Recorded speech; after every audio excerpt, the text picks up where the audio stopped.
Today we're taking a look at the Ark3600 power station from ABOk. This thing is so big, it's got wheels and a handle. Shimmer. So we're going to talk about how this can power your adventure, your homestead, your tiny cabin.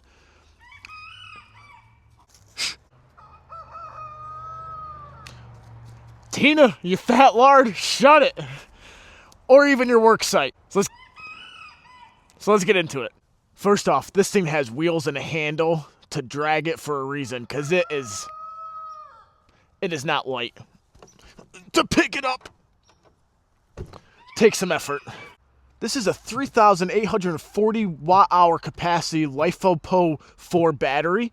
With its 15 different outlets on the front of it, you can power 15 different devices simultaneously with a max output of 3,600 watts.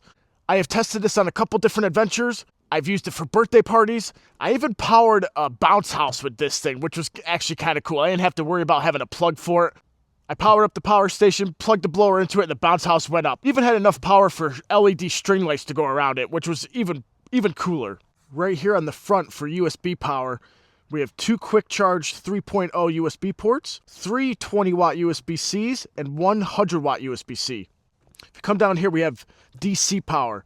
We have the classic cigarette lighter output, two 12 volt DC plugs, and then the solar type plug right here. Down under this cover, we have four 20 amp max outlets, and then your 30 amp max RV plug.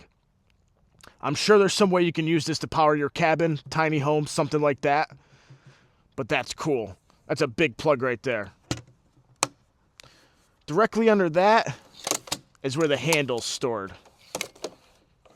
It's got a push button to release it, and then it comes up, and it's perfect height for walking with it. The input regulator on this thing can go from 300 watts all the way up to 2,000 watts. Charge times on this thing vary greatly depending on the input that you have. If you're using a gas generator that gives it 1,500 watts, you can charge this in about 3.5 hours. Now that's the same as plugging this into your wall in a regular AC outlet. You can charge this in about 3.5 hours. So that's just over 3,800 watt hours of power in just 3.5 hours to plug it into your house or gas generator. If you have this hooked up to 2,000 watts of solar, so say you have 5 400 watt solar panels hooked up to this, you can charge it in about 2.5 hours. That's with optimal sun hitting those solar panels and charging this during the day. Where you get the fastest charge time and you can charge it in an hour and a half, as if you hooked it up into an AC outlet and solar power, you can have this charged in an hour and a half. That's pretty darn fast to have 3,800 watt hours of power after that. So in the last camping adventure I took this on, I ended up powering 2 camping fridges, and the 4 of us used this to power all of our devices all weekend. I'm talking 4 cell phones, headlamps, lanterns. I was also charging the battery bank for my reverse osmosis battery powered water filter. I charged that 4 times over the weekend. I powered the 2 fridges, and I brought it home with 21% power. So I had 2 fridges that were in the tent with a wood stove going, a pellet stove. So it was constantly powered on the compressor for those fridges, and I still ended up coming home with battery life on this power station. But let's say you live off grid, or you're on the job site.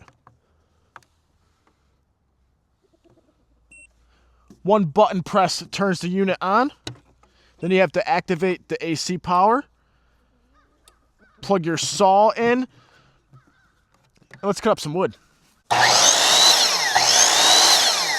going to start with this 4-inch piece of walnut. Oh, and if your mom asks, that's 8 inches. Going to make a series of cuts, and I'll fast forward through this.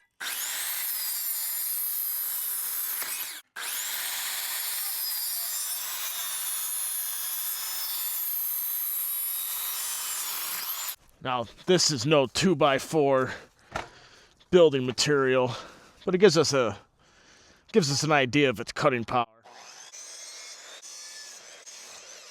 So that was 4 cuts of fresh green walnut.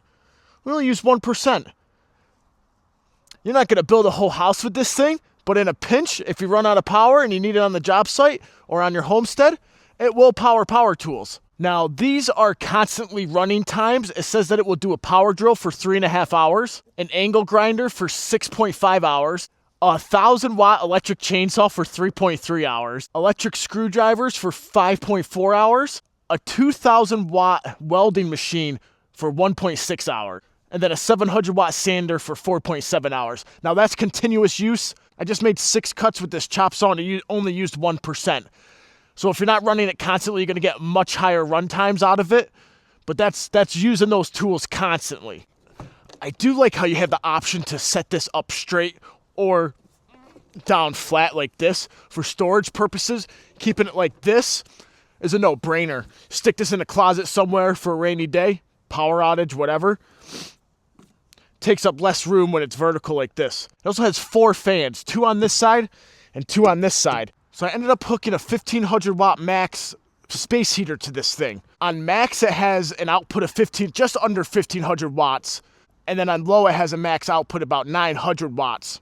Running on high at 1,500 watts, this thing will run for about 2.5 hours. On low, for about 900 watts, it will run for about 4 hours. Not bad. But where the best run time would come in is if you have it set on the thermostat function. And then you put this in your space heater into a small room with you in the wintertime. Let's say you lose power and you need emergency heat. You have that space heater and this Ark3600 in a small room with that thermostat set. This thing will probably run for a good 12 hours, if not longer, with it kicking on and off to a thermostat set space heater. Turn around and look at the back side. This is where you find the flashlight. Lantern light. It's got a few different modes. Directly underneath that, you have your 2 input options. AC wall outlet, and then your DC MPPT input. This is for your solar panels.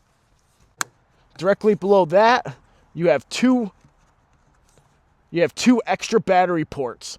Because you can expand this up to 11,000 watt hours of power by adding 2 extra batteries to this thing.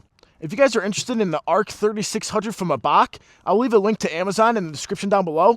There's a coupon code right now that will get this down to just about $1,200, which is pretty cheap for a 3,600 watt power station. If it's not on sale, it's about $1,800. So if you're interested, scoop this up now. Black Friday sales coming up quick too. I'm sure there'll be a sale on all power stations, including the one from ABOk. Go check that out. Thanks a lot for joining me on this power station adventure. See you guys next week.